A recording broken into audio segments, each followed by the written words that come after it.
হার একটা সমস্যা, অজুহাত আরো বড় সমস্যা। ক্যাপ্টেন শান্ত হয়ে যাচ্ছেন অজুহাতের ফেরিওয়ালা। আমেরিকার বিপক্ষে প্রথম ম্যাচে পরাজয়ের পর উইকেটকে কাঠ গড়ায় দাঁড় করেছেন বাংলাদেশের অধিনায়ক, যেটা নিয়ে সবখানেই শুরু হয়েছে সমালোচনা। অথচ ক্যাপ্টেন্সি পাওয়ার আগে কথাবার্তায় দেখা গেছিল পরিপক্কতা। বাংলাদেশ ক্রিকেট টিমের ক্যাপ্টেন্সির হট সিটে বসলে ব্যালেন্স হারান ক্রিকেটাররা। ভুল স্বীকার না করে সাফাই গাওয়া নিঃসন্দেহে বিশ্বকাপের মতো বড় আসরের আগে আশঙ্কাজনক। বিস্তারিত মাহাদি হাসানের রিপোর্টে। ভালো মানুষ বলে হক কথা, এরপর সেই মানুষটাকে যখন ভরসা করে বসানো হয় চেয়ারে, তারপর কি যেন হয়, বলা আর করা শুরু করে ওলট পালট, মেলানো যায় না সেই কি এই লোক। শহরের পাড়ায়, অলিতে গলিতে, গ্রামের চায়ের কাপের আড্ডায় বসলে কখনো কখনো রাজনীতিবিদদের কাউকে কাউকে নিয়ে শোনা যায় এমন আক্ষেপ। শুধু কি পলিটিশিয়ানদের ক্ষেত্রেই হয় এমনটা? স্মুথ শেভিং এর জন্য শুধুমাত্র কুল, নাথিং এলস।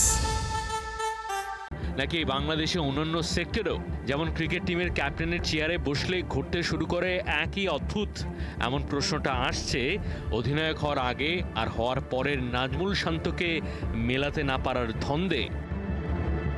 যুক্তরাষ্ট্র ক্রিকেট টিমের কাছে হারার পর অজুহাতের ফেরিওয়ালা হয়েছেন, বলেছেন উইকেটই নাকি নষ্টের মূল। জিম্বাবুয়ের পর মার্কিন টিমের কাছে হারার কারণ ওটাই।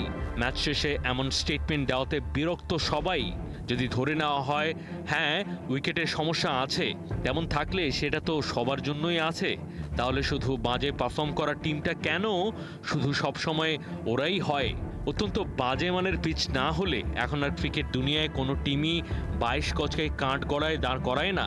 হোক সেটা প্রবল প্রতাপশালী অস্ট্রেলিয়া, ইংল্যান্ড, ভারতের মতো টিম, অথবা জিম্বাবুয়ে, আমেরিকা কিংবা নেপালের মতো সাধারণ বাংলাদেশ, অথবা সুদূর আমেরিকা। নাজমুল শান্তর মতো ব্যাক টু ব্যাক সিরিজে উইকেট সংক্রান্ত অজুহাত দাঁড় করানোর নজির ক্রিকেট দুনিয়ায় সাম্প্রতিকে বিরল। উত্থান পতন আছে বলেই তো স্পোর্টস কিংবা ক্রিকেট এত সুন্দর। কেউ যেমন চিরকাল আসমানে ওড়ে না, তেমনি আজীবন জমিনেও পড়ে থাকে না। কিন্তু আপনি আজকে পারছেন না বা পারেন না, এই সত্যটা মেনে না নিলে আগামীকাল পারবেন কখনো?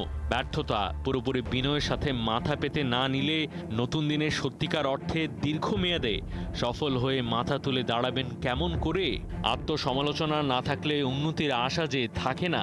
জিম্বাবুয়ে আর আমেরিকার মতো টিমের বিপক্ষে পরপর 2 হারের পর অধিনায়ক শান্তর বক্তব্যকে অপরিপক্ক, একঘেয়ে হিসেবে মার্ক করছেন সমালোচকরা। কারণ হোক সেটা পৃথিবীর ইতিহাসে বড় কোনো লড়াই অথবা খেলাধুলায়, জয় কিংবা হারের পর দলনেতার বক্তব্য, দর্শন সবসময় গুরুত্বপূর্ণ। ওটাই উন্মোচন করে দেয় একটা ইউনিটের ভেতরকার আসল চরিত্র। অথচ এই নাজমুল শান্তকে ক্যাপ্টেন করার ক্ষেত্রে যে সমস্ত ক্রাইটেরিয়া সামনে এসেছিল তার একটা, তার পাবলিক স্পিকিংয়ের পরিপক্কতা। একই ব্যাচে সমসাময়িক অজুহাত বাঁচতের অনেকের চাইতে মনে হয়েছিল তাকে আলাদা। তবে পূর্ণ মেয়াদে চেয়ারে বসার শুরুতে সংশয় দেখা যাচ্ছে। তাহলে কি যেই কদু সেই লাউয়ের দিকে এগোচ্ছে ব্যাপারটা? যে যত লম্বা রেসের ঘোড়া তার অজুহাত নাকি তত কম? সেরকম লম্বা রেসের ক্যাপ্টেন হয়ে উঠতে পারবেন তো শান্ত?